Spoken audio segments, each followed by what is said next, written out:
Hello, everyone, and welcome to this Fireside Chat.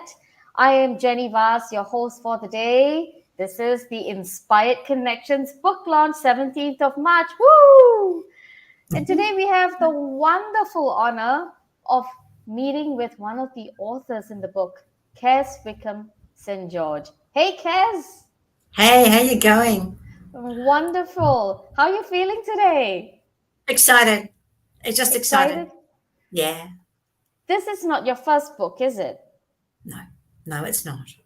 Wow. So how many books have you got under your belt? Number 16 gets launched on Saturday. My goodness, that's brilliant. Hmm. Congratulations. Thank you. Congratulations. Kez, I know before we started, you mentioned that you have your crystals around you. I do. Yeah? Which one of your Yeah. crystals are you feeling right now? Are you Oh, tapping the into? amethyst. The amethyst for sure. Could The you show it amethyst. to us? It's very tiny, but it was Okay. made for me. See, it's a little pyramid. Beautiful. So inside it contains onyx, silver, little bits of gold. It contains a lot of other crystals. So it was made specifically for me. So I keep it by my computer. So any negative energy is soaked up by that.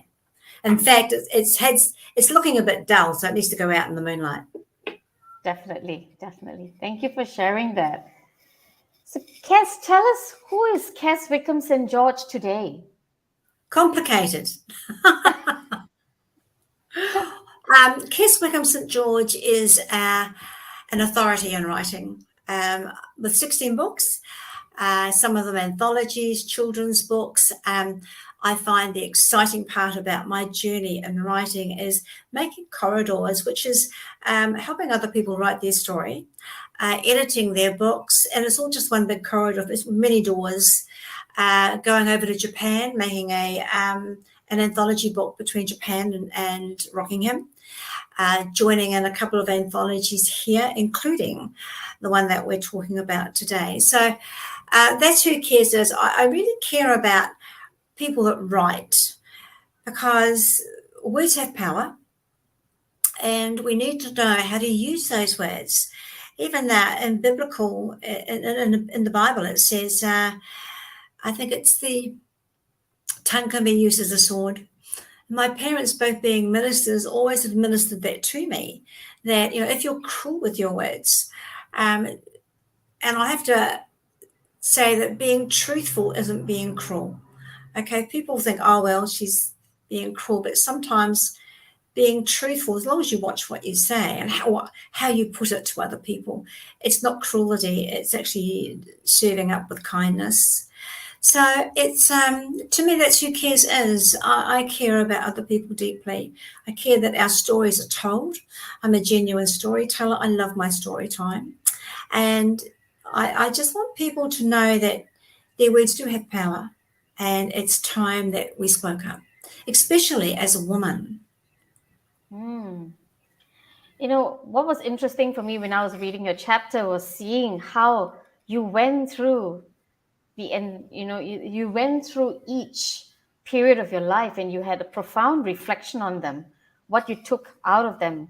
It sounded to me like you were, as you said, celebrating what you got out of each of these layers of your life.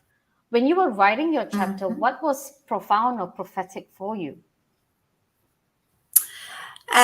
It made me realize what I live a life of abundance. Now, I'm not saying I'm wealthy, I'm not. But what I am saying is I enrich my life purposely with the people I associate with, the things that I write, the books that I present, the workshops I present. Recently, I was in Cairns and on a big writers' retreat.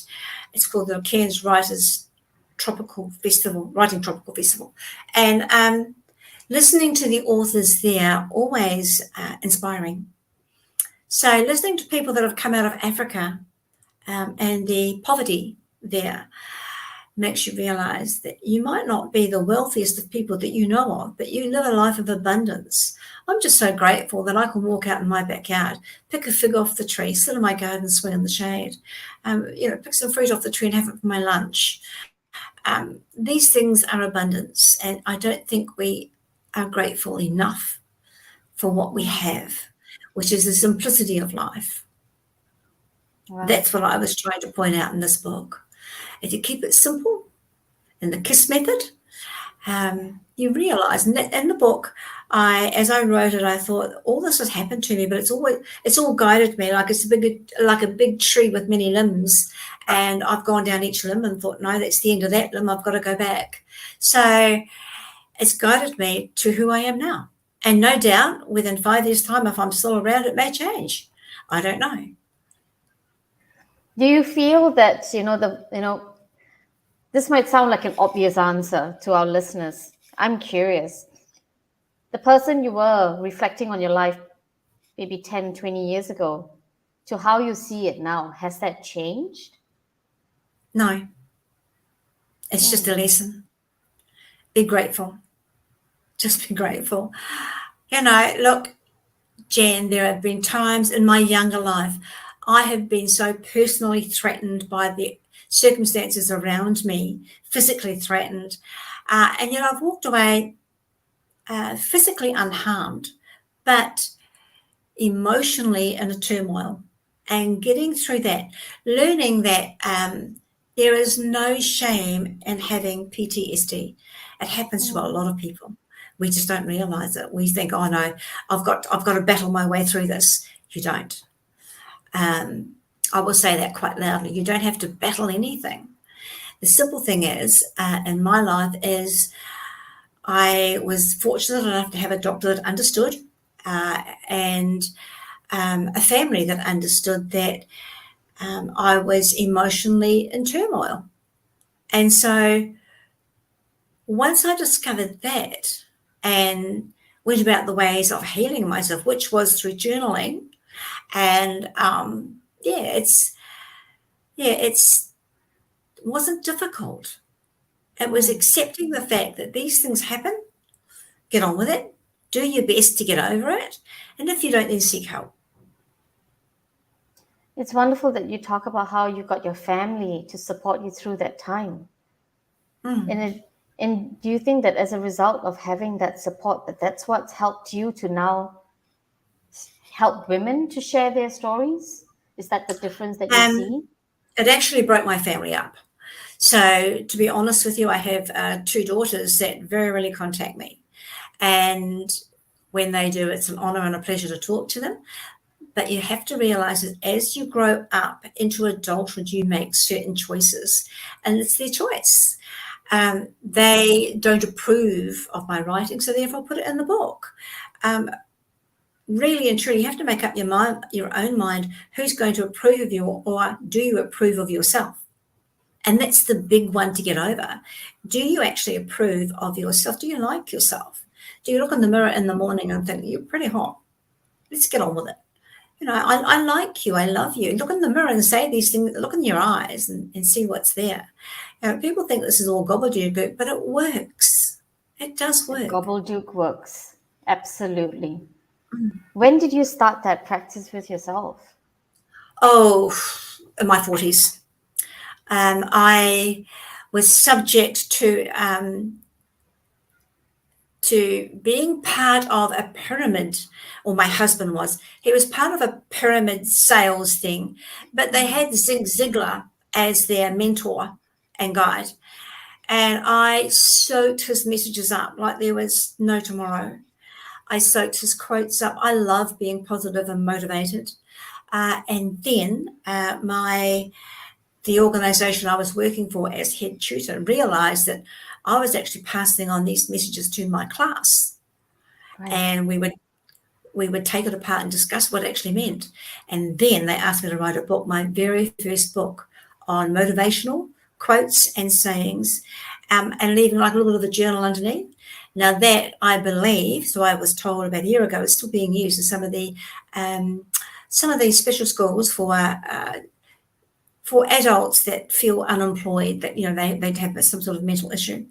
It's still being used as a guideline, which is an honour. That's amazing.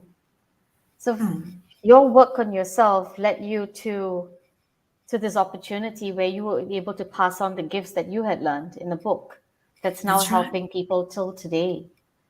That's In right. what, I love this quote in Paulo Coelho's book where he says, a lot of us don't even realize the profound effect that we're going to have in the history of the world. But we have That's to right. remember that we do. We have to take it, that we do. We probably won't see the evidence of it. In your case, having that evidence, how has that helped or shaped your life? Amazingly. Amazing. Having that evidence that I have actually helped people. My parents, as I said, were both ministers in their faith. They always said to me, if you can help one person in your life, your job's done. And that's how I look upon it. We're not here to help everybody. We can't. It's impossible. Indeed. But if you can help one person that says, I've got it, you've done your job. Yeah. And that's what I hope my chapter in the book does, make people realize that as we get, we're supposed to grow emotionally and mentally. We're supposed to grow until we get to a stage. And I have not fully grown up yet. I haven't had enough yet of life. Life's still got a lot to teach me. And so I just feel, what's next? What's next? Let's do something different. What's next? I love this attitude that you have, where you are at this point in your life where you still believe, I'm still growing. I think it's amazing. It's a beautiful energy to embody and to be open to whatever that life presents you. I love that. Mm-hmm. In your book, I was curious, you talk about your muse, Jack. Oh, Jack. Yes. We all have childhood friends. Yeah. Tell me about Jack. Okay. Jack he's been with me since I was a child. And then as I got older, like he was a muse in the background that would say to me, you can write this little bit of poetry. He kept saying to me, use your words. I didn't know he meant voice. I didn't know. I just thought, well, I know a whole lot of words, but I don't know how to use them. And being a child brought up as mid-Victorian, we were taught you were seen and not heard. Yeah. So using my words was very hard. And I also had polio, which affected my throat a little bit. So when I was about 15 or 14, about 12, 14, I lost Jack. Or let's say that Jack lost me. I became very involved with the world, and he didn't come back until I was in my 30s, the last time I ever saw him. And it's not a him, I heard. And I was with my husband, and I just stopped. And my husband said to me, what's going on? And I said, didn't you hear that? And he went, no. I said, it's just a message, it's all. Now, my husband has always believed that maybe she's a little bit strange, but I love her in any way. But it's all part of the package. It's all part of the package. Yeah. So I think, we all have childhood friends to prove that I am not the only one. I have a grandson who had George.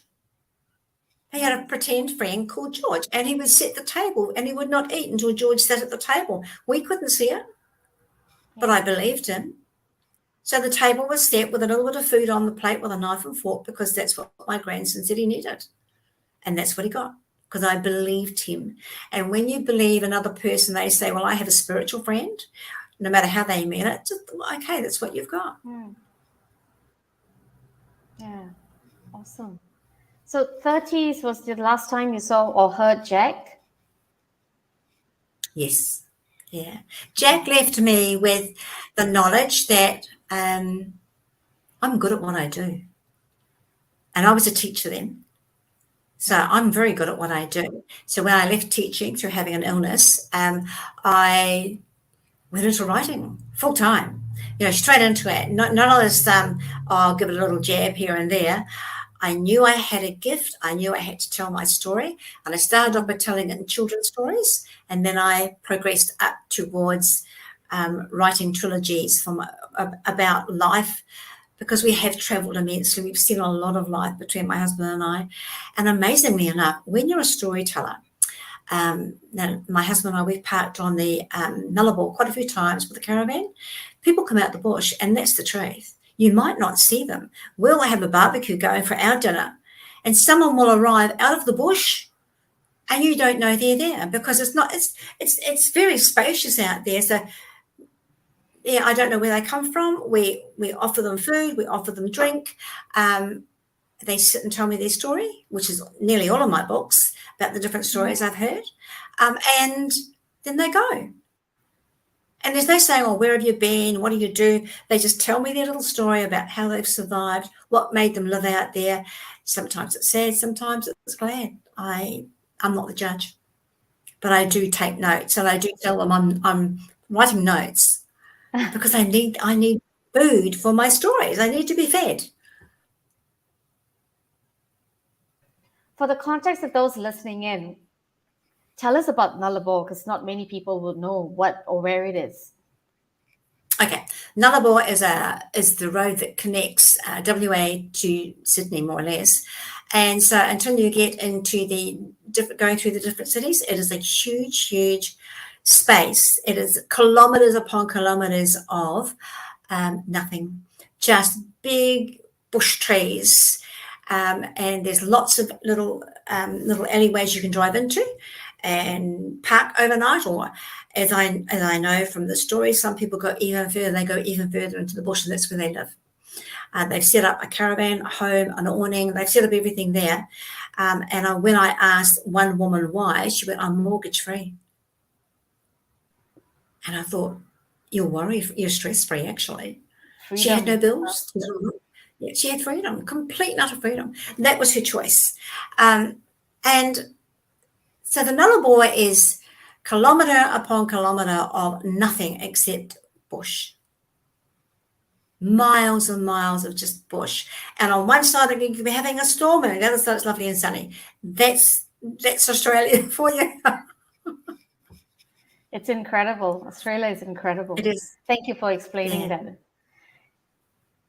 We talked a little bit before we started the recording, and you said, the biggest thing for me, Jenny, is about celebrating. Yeah. Tell us more about that. I think life is to be celebrated. Now, a little story here. I have a niece who is completely and utterly crippled for no reason, no medical reason whatsoever. I am so proud of her because when we ring, she celebrates. I'm fine, Auntie. I'm fine. Look, I've got good medication. I'm in hospital in a couple of weeks' time. And she goes on about her little life. She can't move. She is totally paralysed. Nobody knows why. Nobody. No medical science knows why. Her feet, her ankles and wrists are like concrete, so they're set. She cannot move. Her spine has gone to concrete.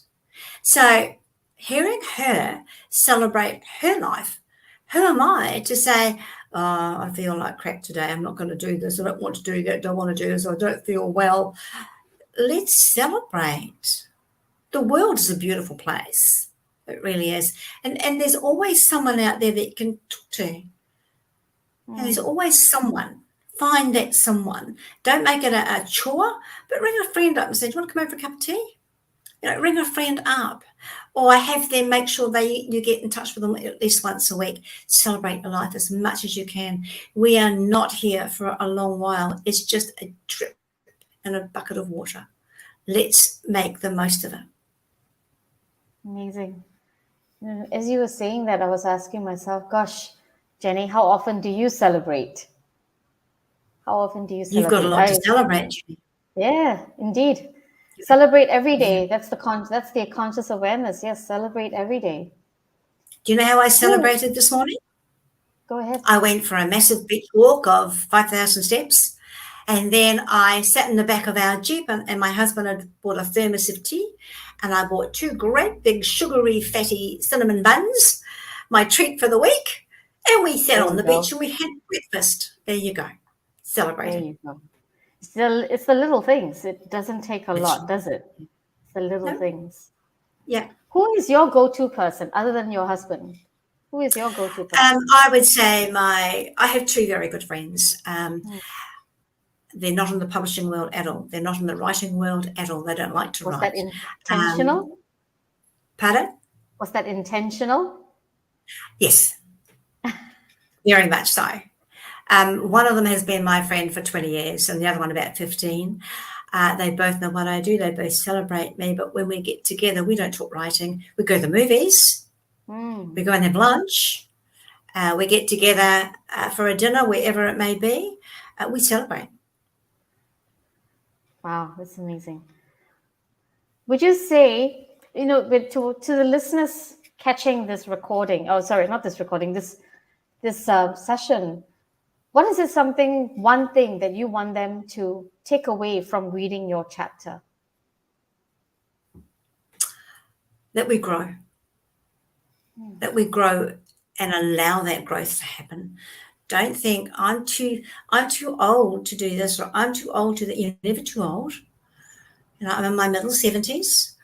And ageism is a huge thing out there these days. So the way I look upon it is we're never too old to learn. So whatever you're doing that and you're not happy with it, maybe you should look at learning a subject. Last year I sat a course. I sat at my what is it called? My art therapy practitioner diploma. It took me a year to sit it, but I'd always wanted to do it and always left it behind. And I thought, I can do this.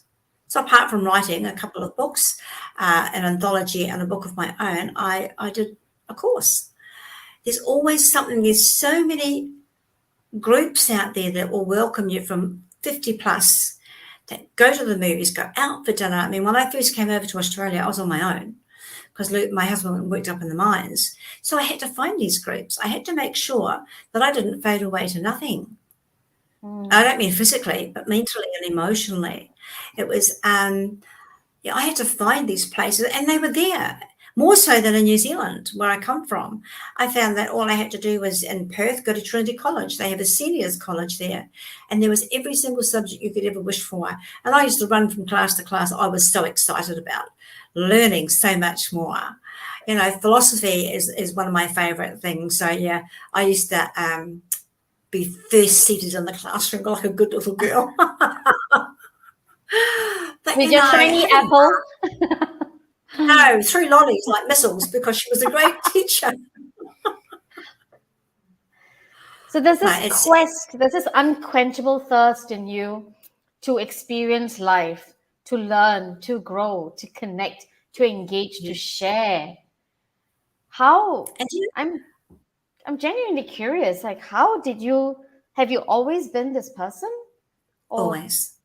So from very early consciousness, Well, when you're brought up as a child to be seen and not heard, there's a lot of things that goes inside a tiny little head. Like, why don't you want to hear from me? What's wrong with you? I've got something to say. And I am still accused of being, when I say something, I'm quite demanding. I don't look upon it. I am authority. If I've got something to ask you, I will ask you, and I will ask you kindly and respectfully, but I expect an answer. And that's always been my attitude in life. Give me an answer, please. Tell me yes or no, or what's the answer. So I'm happy. So I can make a decision. Well, if it's no, then I won't touch that hot element, or I won't go into the biscuit tin, or I won't do that. And if it's yes, then I know I'm welcome to do those things. Let me know. Don't let me sit there as a child and think, what am I supposed to do? Whereas, and I was, it was a real conflict in my family about how you handled little Kes, because I wasn't an angry child, but I just had to know why things ticked. Yeah, I had to know. And so, genuine curiosity. Yeah. Well, we all have it. Yeah. Every child's born with it. It's how you bring it out in the child. And there was a stopper put on my personality. And so when I got the chance to be who I wanted to be, it was like, I felt like I was flying, because I could ask the questions without being told I was stupid. Yeah. And that was the big thing with me. Oh, don't be so stupid. That's a stupid question. No, it's not. It's a question. And I brought my kids up the same way. If you have something to ask me, ask me. I don't care how silly you think it is. Ask me, and let's see what the answer is. And sometimes I'd have the happy time of saying, go ask your father. Yes. No, you'd have the answer because I didn't know. Yeah, fair enough. To the listeners who are listening, and some of them may have this question, and I know we all go through this part of in our lives where we ask a question, we preface it with, "I'm just going to ask a stupid question. Please don't mind it." Sure. Or we know we're going to hear why you asking a stupid question. How would you help someone through that? How do you help someone through asking a question? Spit it out. Don't muck about. Life's too short. Tell me what you want to ask me, and then we'll look at the answer. But what I don't know, I don't know. And you've got to be honest about that too. When if you don't know the answer, oh, for goodness sake, we have laptops these days. Just go to it and Google it. From female anatomy to female emotions, it's all there. It's all there. All you've got to do is either, it's all at your feet. I mean, we didn't have that when I was a kid. We had diagrams. Yeah. And Mum would say, well, there's the encyclopedia, look it up. And my mum was a scholar. So even though she was a very much of a socialite, she was a scholar. So she introduced me to dictionaries. I loved them. I still, when I start writing a story, I will pick out a word and just look it up, just for the fun of it, because I don't know what it means. Well, I think I might know what it means. I'll just look it up and have a play. Life is, we treat life like we trudge through life, but why when you can skip through life? I don't understand. I have been through a lot with my husband being very, very ill, and myself becoming ill. My children have all been ill at times. And those are the times that you go, why me? I'm right in the middle of being busy. Why me? And the answer's there. This is a lesson. Patience. Oh, my goodness. Whoever handed out things you can do when I was born, I missed the patience bucket. Very sorry. I'm not very patient at all. Same here. I missed that pill. I missed that vaccine. Well, yes. So I'm not the most patient people, but we're getting there. Fascinating. It's when I read your chapter, I'm drawing parallels to my mother. Yeah, because she's seen the changes in the world. Yes. The advance of technology, the advance, like you talked about before, you had the books and now you have the internet. Yeah. You have, things have dynamically changed for us. Yes. So before you lived in very secular environments, it was or rather insular. It was all in one box. But now you have community, and community that's global, that's international. You're not limited. Not so much, Jenny. I don't agree with that. I believe that as a child, right up until there was a technology available to me, that stories were told to me. I was told stories all the time. I was brought up amongst storytellers. I was brought up amongst Maori, Fijian Indian, Dutch, English, Jewish. They were my family. And so we all told stories.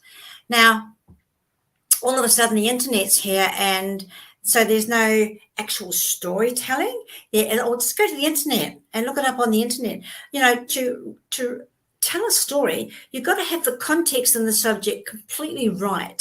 And it's a craft, it's a skill to be a storyteller, to be a verbal storyteller, absolute craft with it. You cannot leave the person hanging and think, well, I don't know the rest, go look it up on the internet. You've got to be absolutely focused on what you're saying. Whereas today I can look up, what do I want to talk about? There it is there. I can actually look up speeches on Google. I want to talk about innovation, per se, and it's all there. What does innovation goes on, and it's all there for me. So I just pick out keywords. It's so easy. It doesn't enlighten me the way it used to. Because as a child, to be told what innovation, Mum would go to the dictionary, I'd be made to write it down, and then we'd go across the word and we'd find out what it was all about. So, yeah, innovation, technology has taken away that valuable time that we spent, our ears glued to what the storyteller was saying. It sounds That's to why I me, and write. I could be wrong, what I'm hearing is what technology has given is, rather it's taken away, is the exploratory nature that we That's have right. when we're trying to find out about something, because the answers are like an instant noodle. It's right there. That's right. It's Yeah, too you're quick. right. Yeah, Whereas yeah. before we had You to can imagine. literally break it down, like you said, find the root word for innovation, what it meant to innovate, what were the Latin roots, what were the connotations that came with the word innovation. That's right. And then you Yeah, start unpacking the different layers. Where is it used? In what that's time? right. In what phrase? Exactly. Exactly. You Yeah. know, the old saying of rub two sticks together and it will cause a fire. That's not quite true. I've rubbed sticks together for a long time, didn't do anything. But my father taught me how to rub two sticks together. And now I just had to, it was a thing that Dad and I had between us. We were communicating as a family with body, language, physicalness, emotionally. We were connecting. But I can't connect with Google and say, rub two sticks together, I'd be here forever. And I wouldn't be having much fun. So, Kez, what is the next step for our listeners? If they want to get in touch with you, we've added your links, Kez, Wickham, St. George. What would be the best way to be in a room with you? Because I'm sure they want to meet someone face to face who's done 16 books. This is incredible. 16 Thank books. you. And I know you've had your work on stage and cinema too. That's based on the last time I spoke to That's you. right. Yeah. Yeah. I So forget you, about that all the time, Jenny, that my book was made into a movie and people say, yeah. your book was, they speak for me. I go, oh, yeah, that's right. So I actually took the book up to, took the movie up to Cairns with me, and Nice. it was well received. So it was, Congratulations. yeah, it was just a wonderful, wonderful time in my life. And Yeah. who knows what's around the corner. There could be another movie. It could be, I don't know. We'll just wait and Yeah. see. But if people Indeed. want to connect with me, then they just have to go onto the web and it comes straight through to me. Okay. Is there is there a specific event that they could join or a program that you would like to talk And about? no, I keep it very, very simple. So if they want to connect with me about anything, they should go to my website. Anything they are inquiring about is sent straight through to me by my web provider. So they keep an eye on it for me and they keep the nasties at bay. And yeah, Awesome. it's all looked after. Yeah. Gorgeous. So everyone, please check out the book. It dropped today. And this is the link that you can get to your Amazon store and buy it online on Kindle. Let's get this party going. Keep it up for the next 24, 48 hours. Kez, congratulations on Thank dropping your you. 16th book. This is amazing. And I'm sure it's not the last one. It sounds like you've got No. way more books This is in the you. start of a trilogy again. Yeah. Awesome. Congratulations. Thank you Plus, so there's much two for spending. anthologies I've joined. Thank you so much for spending the time with me today. A really true honor. Thank you. Thank you, Jenny. Bye, everyone.